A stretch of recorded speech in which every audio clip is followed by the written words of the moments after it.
Hello les amis, bienvenue dans ce 6e et dernier épisode consacré à l'Angers Geek Fest. Je vous propose de découvrir 3 invités qui vont nous partager leurs expériences et leurs passions. Tout d'abord, j'ai le plaisir de recevoir Charlie, que j'ai rencontré il y a 2 ans lors de cet événement.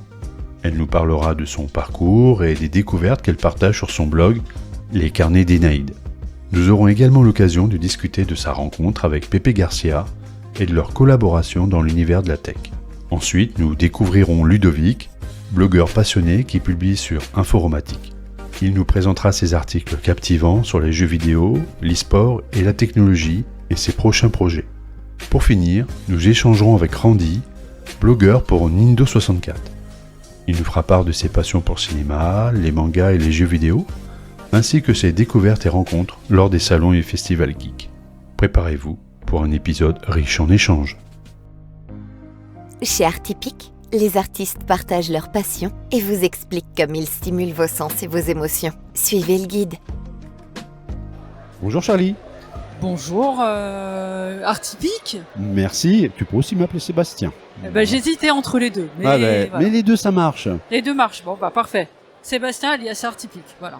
Comment vas-tu ? Ça va très bien, je te remercie. Écoute, on est au Angers Geek Fest pour ce 2e jour. Voilà. Et on va passer une super journée. Voilà, exactement.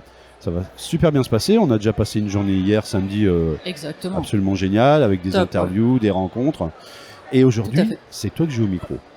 Tu es une personne absolument remarquable que j'ai rencontrée il y a déjà 2 ans. Ouais. On a bien matché, on s'est entendu, on est en raccord sur plein de sujets. Tout à fait. Et je me suis dit, c'est le moment de venir au micro pour nous parler de toi, Charlie, mais aussi des Carnets d'Énaïde, un blog que tu entretiens depuis un certain temps, et j'ai envie que tu nous en parles. Alors, qu'est-ce que c'est que les Carnets d'Énaïde ? Alors, les Carnets d'Énaïde, déjà, c'est un blog qui va avoir 5 ans, en septembre prochain. D'accord. Qui est né en juin 2019 et qui est vraiment né en septembre, le temps de le préparer, le temps de le mettre en place. Puisque tu le sais très bien, la création de contenu, ça se fait pas du jour au lendemain. Exactement. Et sur ce blog-là, en fait, je partage mes passions. Donc ça va du jeu vidéo à la lecture, la musique, plein de choses. Je parle aussi de mes aventures en convention. Partage aussi parfois des petits coups de gueule. Parfois quand j'ai des sujets qui me démangent. D'accord. Parce que moi, je suis quelqu'un qui suis plus à l'aise à l'écrit finalement qu'à l'oral. D'accord. Et moi, l'écrit étant toujours c'est une écriture qui pour moi est thérapeutique, mais et j'aime bien partager. Donc du coup, c'est le compromis entre les deux, le blog pour moi finalement. Ça me permet de m'exprimer. J'ai essayé de me lancer sur YouTube, mais pour l'instant, on n'en parle pas trop parce que la chaîne n'a pas de contenu depuis la période Covid. Et parce que par manque de temps et par manque de compétences, je ne peux pas y consacrer le temps que je voudrais, tout simplement. D'accord. Et récemment, ça fait un peu plus d'1 an, j'ai accueilli Baptiste, une 2e plume, qui va lui parler plutôt hi-fi, casque audio, musique, mais lui il a une vision vraiment plus poussée que moi en fait. Moi, comme je dis, je débute. Tu connais un peu mon parcours et tu sais très bien que je côtoie le milieu de la hi-fi de plus en plus. Oui. Et du coup, lui, il a le côté un peu plus passionné, mais passionné, j'ai envie de dire passionné à fond, quoi, qui va être pointilleux, alors que moi, je débute, donc je ne connais pas tout. Un peu mélomane sur les bords ? Un peu. Quelles sont les thématiques qu'on retrouve le plus dans les Carnets d'Énaïde ? Je dirais que ce qu'on retrouvait l'année dernière, en tout cas, parce que ce début d'année a été plutôt calme sur le blog, c'était les comptes rendus sur les conventions. D'accord. Après, j'ai pas de sujet qui revient plus qu'un autre. J'essaye de varier justement. L'avantage des Carnets d'Énaïde, c'est que comme c'est les passions, je peux me dire je vais faire axer sur la lecture, axer sur la musique. Donc finalement, j'ai pas de sujet dominant. L'essentiel, c'est le partage en fait. Je pense qu'on a cette vision-là tous les deux de partage. Tout à fait. Et moi, c'est le but. C'est pas de dire c'est un blog spécialiste. D'accord. C'est pour ça. Ok. C'est vrai que Artipic, c'est le partage. Ça fait partie des valeurs d'Artipic. Partage, bienveillance, authenticité, entre autres. Et on a vraiment une vision vraiment transversale et à peu près équivalente à ce niveau-là. Toi, tu es sur de nombreux festivals geek, mais pas que, d'autres types de festivals aussi ? Alors, j'essaye de m'ouvrir à autre chose. J'ai fait le Paris Audio Video Show en octobre dernier, donc c'est un salon hi-fi avec des casques audio, des téléviseurs, des barres de son, tout ce genre de choses. Moi, c'est un univers que je découvre encore, donc je tâtonne. Donc voilà. Moi, je vois des écrans qui font 3 mètres de diagonale. Je suis gaga. Je pense que tu serais pareil comme moi. Il y a de grandes chances. J'ai testé des casques audio pour certains que je n'aurais jamais l'occasion d'acheter puisqu'ils coûtent plusieurs milliers d'euros. C'est complètement différent, mais c'est intéressant aussi.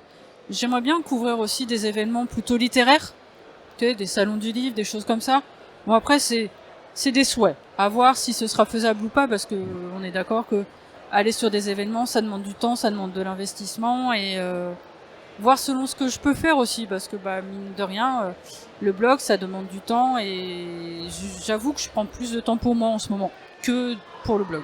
Oui, c'est important de prendre soin de soi. Exactement. Et puis de faire peut-être moins pour faire mieux. Exactement. C'est l'idée en fait. Voilà. Parce qu'on a tendance, on a envie de tout découvrir, tout rencontrer, interviewer, etc. Mais c'est colossal, c'est chronophage, t'en sais quelque chose. Et forcément, c'est pas forcément l'activité numéro 1. On a un travail à côté. Exactement, c'est ça. Et il faut trouver le temps pour pouvoir tout préparer, vivre le moment, faire ses rencontres, et puis après débriefer, préparer nos contenus. Et tout ça, ça prend énormément de temps. Voilà. Quelles sont les rencontres les plus inspirantes que tu as eu l'occasion d'avoir sur les festivals ? Alors, sur les festivals, y aurait plusieurs personnes que je pourrais citer. Il y a Page, déjà, que tu connais plus que bien maintenant. Oui. Les auditeurs et auditrices commencent à savoir que j'ai une affection particulière pour Page. Je peux la partager, cette affection, parce qu'en fait, au fil des rencontres, on se rend compte que c'est quelqu'un qui est bienveillant et qui a la douceur même. Je dirais aussi Pepe Garcia. On va lui faire un petit clin d'œil. Ouais. Parce que même si notre relation aujourd'hui est différente de celle par laquelle elle a commencé, mais il m'a ouvert l'esprit sur des choses. Et c'est pareil, c'est la bienveillance, c'est la passion, mais la passion au sens viscéral, quoi. Ça te prend les tripes, quoi. Donc c'est quelqu'un qui m'a bien inspiré. Et après, je dirais des gens comme toi, par exemple. Des gens qui sont moins connus, mais qui t'apportent tellement de bienveillance, de bienséance, tu te dis, ouais, on peut faire des projets, on peut faire des trucs ensemble, on peut échanger, et ça, moi, c'est ce que j'apprécie le plus, presque. D'accord. T'as d'autres exemples aussi de personnes qui t'ont inspiré, que t'as vraiment, tu dis, waouh, mais quelle rencontre incroyable. Tu sais, je dirais, ouais, même des petits développeurs indépendants, en fait, de jeux vidéo, finalement, puisque je parle aussi jeux vidéo sur le blog, moins, avec une certaine période, mais ces gens-là, parce que pour certains, j'ai des idées en tête, mais j'ai des développeurs, ils font leurs jeux eux-mêmes. Ils font tout de A à Z seuls. On pense souvent jeux vidéo, gros studio, gros moyens. Non, il y en a qui sont tout seuls et qui font leurs jeux vidéo. Et ça marche. Et quand tu vois que ça marche, c'est là tu te dis, mais je suis super content pour toi. Quand tu vois la galère que c'est que de créer un jeu vidéo et pouvoir le commercialiser, parce que le faire c'est bien, mais le vendre c'est mieux, c'est top. Ouais. Justement, je suis une personne qui, dans ce cas-là, ça fait plusieurs années qu'il développe, qu'il y a une communauté qui se crée au fur et à mesure autour de lui et qui le soutient dans sa démarche. Et c'est pas facile, et pour lui c'est absolument incroyable d'avoir ce soutien pour continuer. Parce que c'est un très long chemin pour arriver au produit fini. Oh que oui. Avoir ce soutien, c'est juste indispensable. Oui, exactement, tout à fait. Voilà. Donc oui, c'est vrai qu'on a des invités, des guests qu'on rencontre, on a la chance de rencontrer, d'interviewer, et c'est absolument génial. On a parlé de Page, mais il y en a plein d'autres. Là, j'ai eu l'occasion pour ce festival d'interviewer Mimi Fay, qui est absolument rayonnante, incroyable. John Lang aussi, Pen of Chaos. Là, on aura l'occasion d'avoir aussi, pour ceux qui écoutent le podcast, vous pourrez l'écouter aussi. Mais plein d'autres aussi, soit de la notoriété, ou beaucoup moins de notoriété, ou pas beaucoup, et qui, grâce à Artipic, grâce au carnet d'Inaïd, voilà, on peut en parler, on peut les évoquer, et ça permet de les découvrir, et c'est ça qui est absolument merveilleux. C'est exactement ça, en fait. Voilà. C'est pour ça, tu vois, une personne, Page est au-dessus, parce que voilà, mais tu vois, je regarde ton stand, et je vois aussi les Geektoriens, je vois Brigitte Lecordier, je pense à Dina, je pense... Tu vois, il y a plein de monde. Mais finalement, je pense aussi bien aux gens qui sont plus connus, comme tu disais, qui ont une notoriété plus grande, mais aussi les plus petits. Parce que les plus petits, ils sont peut-être moins en lumière, mais ils ont tellement aussi à nous apporter. Et je pense qu'il faut y penser aussi. Voilà. Et on sait que dans certains domaines, c'est très dur de percer. Exactement, ouais, tout à fait. Artypique, c'est là pour justement donner un petit coup de pouce à la hauteur de la communauté, mais aussi de ce que les gens autour feront, des contenus qu'on va mettre en place et qui permet de partager ce qu'ils font. Donc c'est très important. Donc voilà, vous écoutez le podcast, n'hésitez pas à partager derrière le réseau, à repartager les personnes qu'on va découvrir, qu'on interviewe, parce qu'ils ont besoin aussi peut-être de votre aide. Et si vous aimez ce qu'ils font, n'hésitez pas à les aider et à les soutenir. Un like, un follow, pas besoin de grand chose, même pas un peu plus loin quand c'est un crowdfunding pour certains et qu'ils ont besoin d'un soutien et que vous adorez ce qu'ils font. Si vous êtes en capacité ou en possibilité de le faire, n'hésitez pas à aller un peu plus loin. C'est une belle démarche, vous vous faites plaisir et vous aidez grandement des artistes qui ont parfois du mal à avancer parce que noyés dans la multitude d'artistes, c'est pas toujours évident de sortir du lot. Donc c'est pour ça que Artypique, on va voir des personnes atypiques, des créateurs, créatrices qui proposent des choses, qui osent et qui, à mon avis, méritent d'être mis en avant. Mais c'est pas forcément que les gens atypiques, ça peut être, comme je dis, mais pas que. C'est aussi des personnes qui sont dans du traditionnel, des choses aussi qui méritent d'être vues et voilà. Donc c'est un petit peu aussi l'état d'esprit des carnets d'Inaïd. Exactement, ouais. Voilà. Donc avec Baptiste maintenant qui t'a rejoint. Oui. Tu parlais du Wi-Fi. Oui. Petite parenthèse, aussi tu es la modératrice d'une personne qui est quand même assez connue dans ce monde-là. On en parlait tout à l'heure, donc Pépé Garcia. Voilà. Donc modératrice sur YouTube et sur Twitch. D'accord. Donc pendant les lives de Pépé, donc la modération c'est quoi? En quelques mots, c'est pas évident de le résumer. C'est pas faire la police, c'est rendre l'ambiance la plus agréable possible pour les viewers. C'est aussi apporter un soutien à la personne qui stream. C'est parce que on est d'accord qu'on est un peu un binôme avec la modération, avec le streamer. C'est apporter un lien quand il va parler d'un sujet, c'est apporter une aide, en fait on est un peu le bras droit. On va l'aider. C'est pas que surveiller et bannir à tout va, c'est aider, c'est assister. Pour moi, je le vois comme ça en fait. D'accord. Comment ça s'est passé la rencontre avec Pépé? Alors ça, je suis curieux. La rencontre avec Pépé. Alors la première rencontre, je venais d'arriver à Nantes. Oui. J'ai emménagé sur Nantes il y a quelques années et il faisait une rencontre abonnée sur Nantes. Donc il y avait un petit monsieur chauve avec un micro perché machin. Il a fait son petit live parce qu'il faisait à l'époque la rencontre en live et après on a discuté. Je saurais comment expliquer, mais ça a matché direct. D'accord. Ça a matché direct. J'aime bien son professionnalisme, j'aime bien son côté un peu perfectionniste. Enfin, un peu. Doux euphémisme.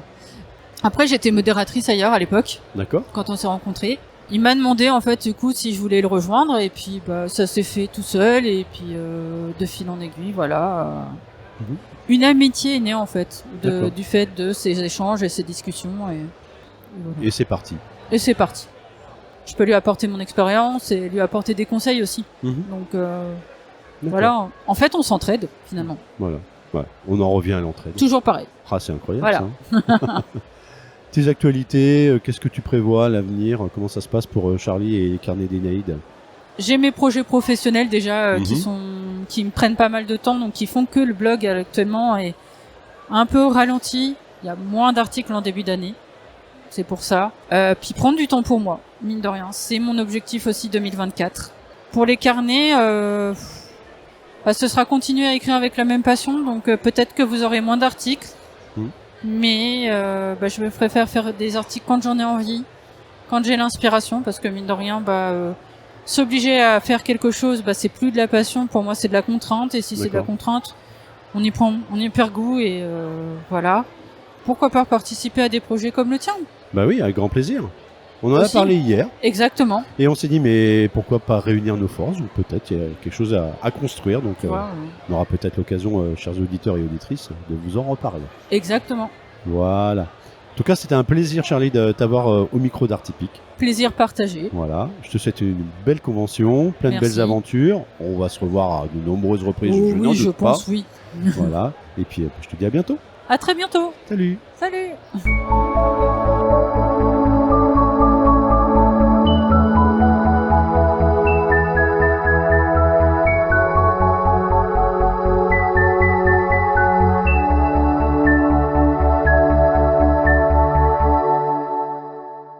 Bonjour Ludovic, Bonjour, comment vas-tu? mais très très bien. Comment se passe ce Angers Geek Fest 2024? J'adore. Franchement, il y a un level up, comme je dis depuis hier, sur le festival. Ah tiens, on dit bien festival. Oui. Et qui est énorme, la thématique est géniale. Non, franchement, c'est éclate quoi. Ouais, je suis du même avis que toi. Même si cette année, je suis sur mon stand et que je reçois plein de créateurs avec grand plaisir, j'ai pas eu trop l'occasion d'aller faire des découvertes, 2-3 quand même, mais c'est toujours une belle ambiance, Oui. une équipe là qui fait un Un travail super formidable. D'ailleurs, je tiens encore à les remercier, je le dis clairement sur l'enregistrement du podcast, parce que voilà, ils sont adorables, ils sont à l'écoute et voilà, si vous êtes créateur, vous voulez venir à l'Angers Geek Fest, ils sont à l'écoute et ils essaieront de vous trouver des solutions.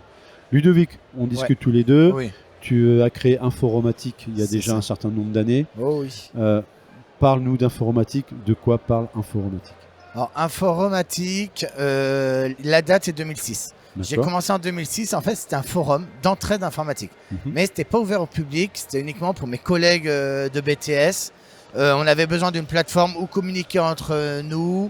J'avais cette facilité, j'avais déjà la connaissance un peu des forums. On va créer un forum, ça nous a vachement aidé. Et à la fin des études, ça a été, mais qu'est-ce que j'en fais?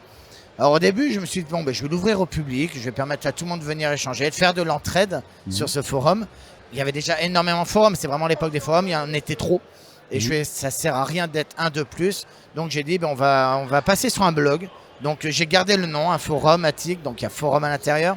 Et je suis devenu un blog et j'ai tout simplement, sans aucune prétention, je partage ma passion pour les jeux vidéo, l'high-tech, l'e-sport et les événements. Voilà, comme avec le Geekfest, je D'accord. voyage beaucoup pour voir beaucoup de salons. Et donc, il s'est transformé au fur et à mesure. Toi, tu vas sur les différents festivals. Sur quel type de festival tu vas? C'est toujours geek ou c'est peut-être un petit peu plus large? Alors, c'est principalement geek. Il y a les Geekfest, il y a les TGS qui sont les principaux. Dernièrement, j'étais à Paris Manga. Donc, ça reste sur la culture geek. Après, ça m'arrive d'aller sur des salons plutôt tech. Je pense notamment au salon de la photo. Il y a le Paris Audio-Vidéo qui a lieu chaque année à Paris. J'y suis allé une fois. Et sinon, il m'arrive également de faire pas mal d'e-sport. J'ai vraiment eu de plus en plus le goût de l'e-sport. Et j'ai eu la chance, alors je dis vraiment la chance d'assister aux Worlds lorsqu'ils sont passés à Paris. J'ai été présent pour le gros salon e-sport qu'a fait Ubisoft à Paris également quand ils sont passés. C'était sur Rainbow Six. Donc voilà. Et après, il m'arrive de partir à l'étranger, notamment pour la Gamescom qui a lieu à Cologne, qui pour moi est le summum de la qualité du salon, D'accord. tout type confondu. D'accord, c'est en Allemagne. Ouais, c'est en Allemagne. Ouais. Ouais, c'est ça. C'est une fois par an. Une fois par an, c'est en août. Voilà. Et donc, un vrai trip d'aller là-bas, quoi. C'est un monde à part. Ouais. Pour ceux qui connaissent les salons en France, la Gamescom, faut s'imaginer que c'est 9 halls réservés pour le public, plus 3 halls réservés juste pour la presse. Ouais. C'est immense. D'accord. L'exemple que je donne tout le temps, c'est qu'il y a un grand boulevard pour traverser ce salon. Et pour aller d'un bout à l'autre de ce salon le samedi, il faut une demi-heure. Ah sans ouais. s'arrêter dans les halls. Juste traverser le boulevard, une demi-heure. Ah, c'est impressionnant. C'est impressionnant, mais les Allemands sont tellement gentils, les Allemands sont tellement accueillants qu'il n'y a pas de bousculade. C'est un bonheur d'aller là-bas. D'accord. Qu'est-ce qui t'a fait plonger dans l'e-sport? Principalement Ubisoft. D'accord. Alors, on aura peut-être l'occasion d'en parler parce que j'ai été Ubisoft Star Player, maintenant le programme est arrêté. D'accord. Mais Ubisoft est vraiment une licence qui me tient à cœur et une marque qui me tient à cœur. Et donc c'est avec Rainbow Six qui a été la première licence que j'ai suivie en termes d'e-sport. Et après, il y a eu tous les autres jeux qui sont arrivés. Bien évidemment, on est passé par Fortnite, même si je suis très mauvais à Fortnite, hein, je le reconnais. Mais c'est un plaisir de voir les compétitions, l'ambiance qui est autour de ces compétitions, de voir, malgré le combat qui se passe entre les teams, le fair play qui est en dehors des compétitions. C'est vraiment tout ce côté-là qui me fait plaisir. D'accord. En dehors de l'e-sport, qu'est-ce que tu aimes aller découvrir sur les festivals? Aller à la rencontre des gens. Ouais. Je le vois là autour du stand, tout le monde a le sourire quand on est sur Ouais. les festivals. C'est vraiment, on est dans un monde à part. On Ouais. oublie les problèmes, Ouais. on oublie tout ce qui se passe à l'extérieur et tout le monde est content d'être là. Ouais. Et ça, c'est beau de voir les gens heureux d'être là quand on sait dans le monde dans lequel on vit aujourd'hui. Oui. On se dit, il y a du positif, il y a Oui. il y a des trucs belles à voir. Et on fait toujours de super rencontres. Beaucoup de mes amis aujourd'hui sont des personnes rencontrées dans les festivals. Mhm. Alors, beaucoup disent, ouais, mais c'est des gens d'Internet. Non, maintenant, c'est des gens réels que j'ai rencontrés dans des festivals et que j'ai plaisir à voir et à me déplacer pour aller les voir. Mhm. Voilà, c'est des rencontres, les festivals. Ça prouve que Internet, effectivement, on peut critiquer sur plein d'aspects, on peut aussi le voir de façon très positive sur d'autres. Oui. Mais la relation humaine, finalement, elle est prépondérante et elle est importante. Et là, le festival, c'est une belle occasion de se dire que oui, les rencontres, bah, c'est toujours le fondement du côté social, humain, quoi. On le voit hein, avec tous les gens qui viennent spécialement au festival pour rencontrer l'influenceur, le TikToker, le YouTuber Oui. qui regarde sur Internet et venir le voir en réel. On les voit avec le smile qu'ils vont avoir, le rencontrer, d'avoir juste la petite dédicace, de pouvoir discuter 5 minutes avec eux. Et comme on disait tout à l'heure, c'est une seconde rencontre. On a l'impression de connaître les gens lorsqu'on les voit sur Internet. On commence à les comprendre, à discuter avec eux, on prend des habitudes. Et quand on les rencontre en IRL, c'est une seconde rencontre en fait. D'accord. Comment ça se passe pour toi sur un festival? Comment tu t'organises? Qu'est-ce que tu prévois? Qu'est-ce que tu fais? Alors j'ai la chance de venir en tant que presse. Alors quand on vient en tant que presse, on peut croire qu'on a des privilèges, mais je n'use jamais de ces privilèges. Moi, quand je viens dans un festival, je me mets vraiment à la place du festivalier. Et je me dis, j'ai toujours cette attitude de voir qu'est-ce qui va pas. Et je suis toujours très transparent avec les organisateurs lorsque je fais mes retours. Je sais dire quand les choses ne vont pas. Et il faut dire quand les choses ne vont pas. Parce qu'ils vont pas le prendre mal, il faut que ça soit constructif. Et eux, ça les aide pour s'améliorer. Alors souvent, on sait critiquer, mais on sait pas dire les choses. Et ils ont besoin d'entendre aussi ce qui va pas pour s'améliorer d'année en année. Et je le vois hein, d'année en année. Alors je dis pas que c'est moi qui les ai fait changer, ça serait prétentieux, mais on voit les évolutions dans tous les salons que je peux faire et on sent que derrière il y a quand même l'écoute des personnes qui viennent. Ouais, j'imagine.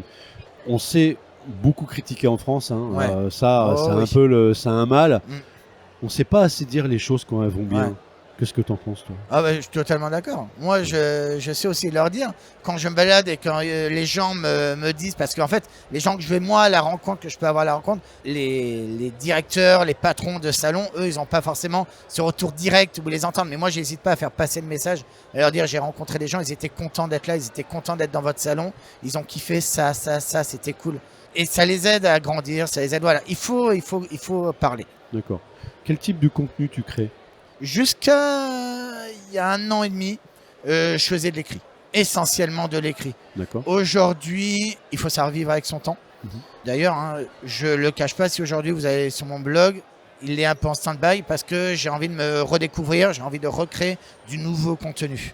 En m'adaptant au public également. Aujourd'hui, le public, il veut du multimédia, il veut du visuel, il veut avoir de l'écoute. Il a moins de temps pour lire sur les sites, mais il a plus de temps pour écouter. On sait que ce qui fonctionne, mais c'est ce qu'on est en train de faire aujourd'hui, hein, c'est le podcast, que ça fonctionne très très bien. Moi-même, hein, je suis un grand consommateur de podcasts parce que il y a des lives que j'ai pas le temps de suivre, qui sont sur Twitch, mais par contre, je vais aller écouter les retranscriptions en podcast. Quand je vais aller travailler dans mon MP3, c'est quand même cool. Donc voilà, donc je vais maintenant m'orienter. Je suis en train de finaliser les préparatifs. J'aime bien prendre mon temps, surtout quand on veut faire les choses avec passion. Donc voilà, dans le futur, je pense que je serai prêt pour cette année. Je veux faire du live sur Twitch et également faire du podcast, pouvoir raconter ce que je faisais à l'écrit. Oui. Donc raconter les salons, mais les faire en audio plutôt qu'à l'écrit. D'accord. Donc en fait, Twitch, c'est ton futur. Ouais. Tu es en train de préparer tout ça. C'est ça. Comment tu l'imagines? Tout dans le contact. C'est toujours. En fait, je veux vraiment retranscrire ce que j'avais à l'écrit sur Twitch. Donc ça va être vraiment avec de l'ouverture, pouvoir discuter avec les gens. Je veux réussir à avoir ce contact avec les gens, à discuter avec eux comme je discute dans les salons. Pas moi être derrière ma caméra et être vraiment moi dans le truc. Voilà, ça sera vraiment tout en discussion avec mon chat principalement. D'accord. Toujours sur l'e-sport, le jeu, sur ces domaines-là? C'est ça. Et avoir la possibilité, parce qu'on en voit quand même, on va pas se mentir, on en voit de plus en plus, mais de moins en moins sur les salons, c'est les jeux indés. Je suis un très gros consommateur de jeux indépendants. D'accord. Il y a beaucoup de petits jeux, même s'ils durent qu'1 heure, 2 heures, on peut kiffer grave dessus. C'est vrai. Il n'y a pas que les AAA dans la vie. Oui. Et donc j'ai aussi envie de mettre ça par le biais de Twitch, de mettre en avant les jeux indépendants et leur ouvrir un maximum de ma chaîne pour les mettre en valeur. Oui. Un beau partage que tu es en train de préparer. Twitch, c'est du matériel. J'imagine qu'à ce niveau-là, tu es super paré. Tu as déjà ce qu'il faut. Mais c'est pour ça que ça prend du temps. Pour faire les choses bien, il faut du matériel. Pour avoir du matériel, il faut avoir de l'argent. Ouais. Pour avoir de l'argent, il faut du temps. Et il faut travailler. Parce qu'effectivement, c'est pas mon emploi à plein temps. Ce n'est qu'une passion. Je répète, c'est qu'une passion. Je gagne pas un centime avec ce que je fais. Ouais. J'ai un travail à côté. Donc c'est pour ça que ça prend toujours plus de temps. Oui. Parce que je travaille de 8h à 18h. Je rentre, je me mets sur ma passion. Donc ça prend plus de temps et au fur et à mesure, je suis en train de m'équiper. J'ai quasiment fini. Ça fait 1 an que je suis en train d'acheter tout l'équipement qui est nécessaire parce que si on veut faire les choses bien, il faut acheter le bon matériel. Donc là aujourd'hui, je pense que je suis prêt, que j'ai tout ce qu'il faut et je vais pouvoir me lancer. Tu penses commencer dans combien de temps? J'aimerais pouvoir me lancer pour le BGF à Bordeaux. J'aimerais en fait pouvoir faire mes premières interviews et mes premiers retours de salon au BGF. D'accord. Ouais, donc ça va être assez rapide parce que le BGF c'est bientôt. Ouais, c'est mois de mai. C'est pendant les ponts, mois de mai. Ouais, c'est ça. Ouais. Donc bon, on est en train d'enregistrer. Je sais pas si ça sera si l'interview sera à ce moment-là, ok. Mais bon, de toute façon, quoi qu'il arrive, on aura le plaisir de venir te soutenir et de faire un petit coucou sur ta chaîne. Tu sais comment elle va s'appeler? Ouais, informatique. Informatique. Je perds pas mes origines. C'était le nom d'origine. Alors c'est vrai que ça peut paraître bizarre parce qu'il y a écrit forum en plein milieu, mais ça sonne bien et voilà, j'ai refait un beau logo autour de ça qui rassemble bien toutes mes passions. Et je mets au défi d'ailleurs les auditeurs s'ils arrivent à comprendre mon logo pour voir ce qui se cache derrière avec tous les traits qui partent dans tous les sens. Je serais curieux d'avoir leur retour. Je lance un défi. Allez, on lance un petit défi. Si vous avez une petite idée, n'hésitez pas à aller sur les réseaux sociaux. Réseaux sociaux. Ouais. Alors principalement après c'est générationnel parce que je suis sur Facebook pour certaines générations. Ouais. Je suis sur Instagram. Ouais. Je suis en train de quitter X pour des raisons personnelles. Donc je serai sur Thread et après Twitch et après pour les podcasts ça sera c'est diffusé automatiquement sur. D'accord. Voilà. Ouais, comme Artipic en fait. Voilà. C'est ça. Exactement. On a la même façon de faire. Donc voilà. J'étais en train de dire les réseaux sociaux, n'hésitez pas à aller voir Ludovic pour lui dire je crois que j'ai deviné que... C'est ça. Je serais curieux d'avoir vos retours. Merci Ludovic pour le temps que tu as accordé. C'est moi qui te remercie. Je te souhaite une bonne fin de convention. Merci beaucoup. Et on se retrouve très bientôt. Avec plaisir. À bientôt. Salut. Au revoir.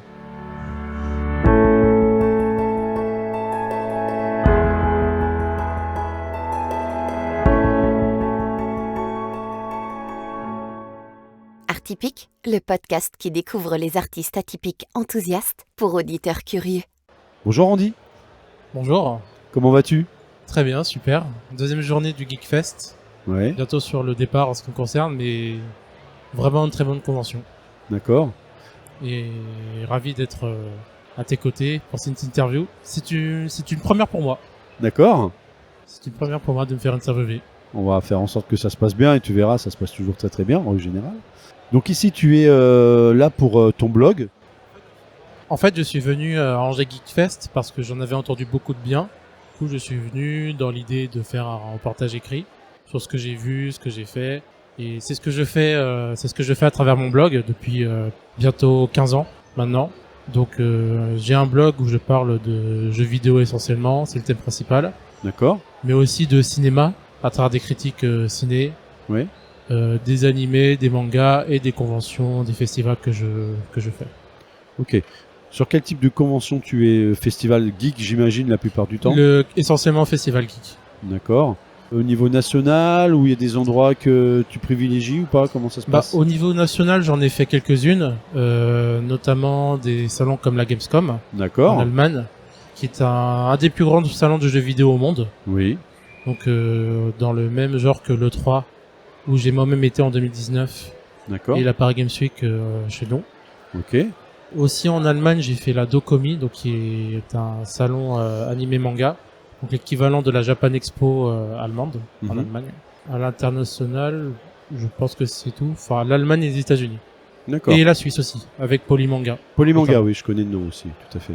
Alors, quand je fais des salons, en général, c'est pas tant pour voir quelque chose de particulier, Mhm. mais plus pour voir l'ensemble, ce que le salon a proposé en termes d'activités, de stands, aussi de jeux. Ça m'est déjà arrivé de faire des tournois dans Mhm. des salons, des tournois de Mario Kart et de Smash Bros. Essentiellement. Et ce que j'aime particulièrement dans les salons, c'est le fait de pouvoir faire déjà des rencontres. C'est un endroit où on peut faire beaucoup de rencontres, souvent spontanées, et faire des échanges sur des thèmes qui nous passionnent tous, puisque c'est pour ça qu'on est dans les conventions. Dans un environnement avec des thèmes, des univers qui nous affectionnent. Donc le fait de pouvoir échanger avec des gens sur ces thèmes-là, c'est très enrichissant. D'accord. Donc il n'y a pas de type de jeu que tu affectionnes plus que d'autres en fait. Après, si on parle des jeux auxquels moi je joue, mes styles de prédilection, c'est les jeux de plateforme. Mhm. Donc les Mario, les Sonic, ce genre d'univers. Les jeux d'aventure à la Zelda, les JRPG de style Xenoblade, les Nier Mhm. aussi. Les jeux d'action, action infiltration aussi, comme les Splinter Cell, les Metal Gear Solid, Deus Ex, pour ceux qui me viennent en tête. Et les jeux d'action à la The Last of Us, les Spider-Man. Bon, c'est assez large quand même. Hein. Ça c'est large. Enfin, Mm. c'est large. Bon, après il y a des styles où je suis moins familier, comme tout ce qui est point and click, les jeux de stratégie. Je suis pas trop dedans. D'accord. Tu me disais juste avant que tu aimais aussi le cinéma. Est-ce qu'il y a des choses que tu aimes découvrir au niveau ciné?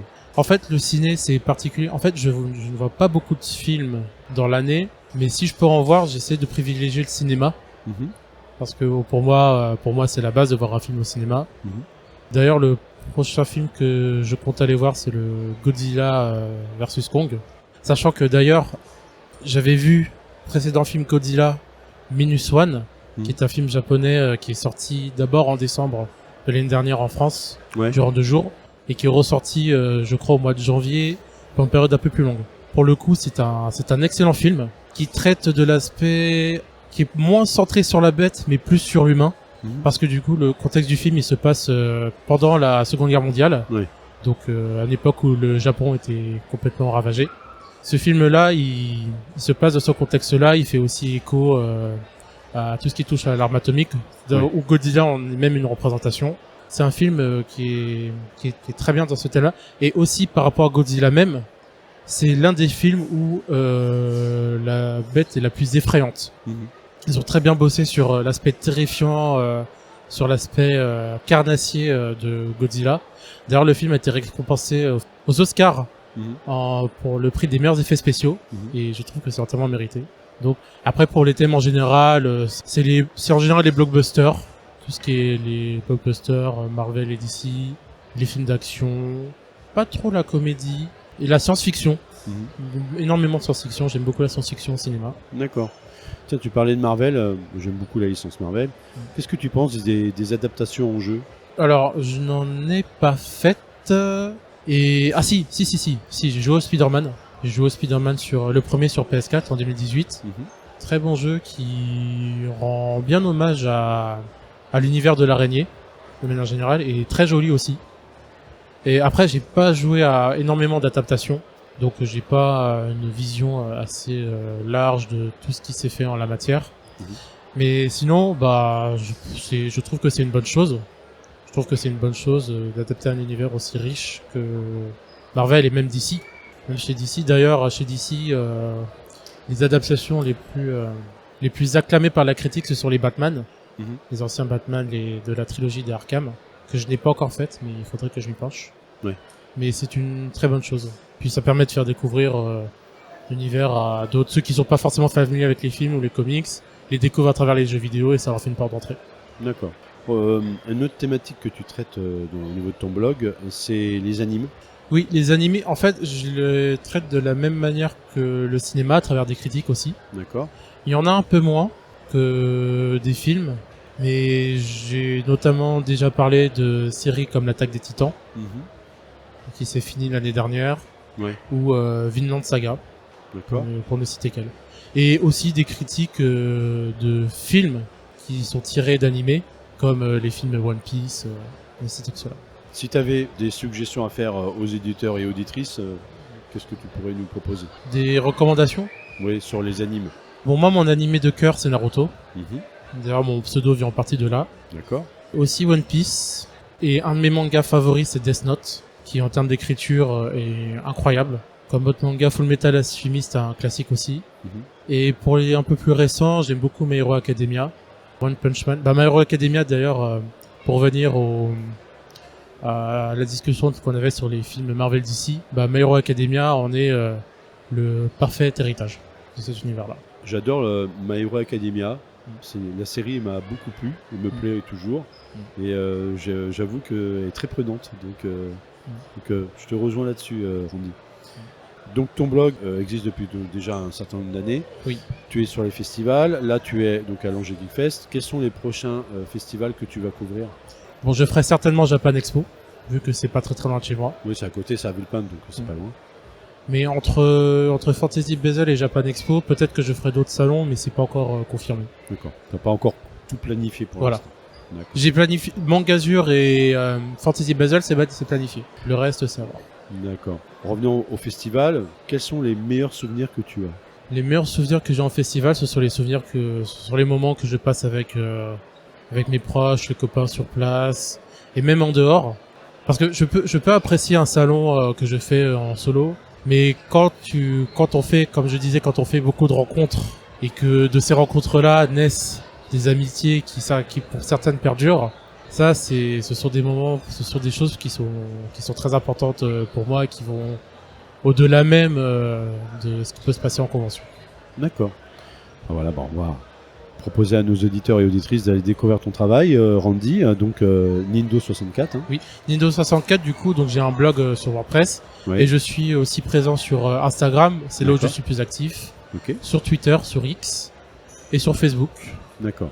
Ok. Donc n'hésitez pas à aller voir son travail et éventuellement soutenir. En tout cas, merci Randy d'avoir pris part à cette interview et de m'avoir fait une petite visite sur le stand d'Artipic pour cette Angers Geek Fest 2024. Merci à toi. Et puis on se revoit peut-être bientôt. Oui, à bientôt. Merci.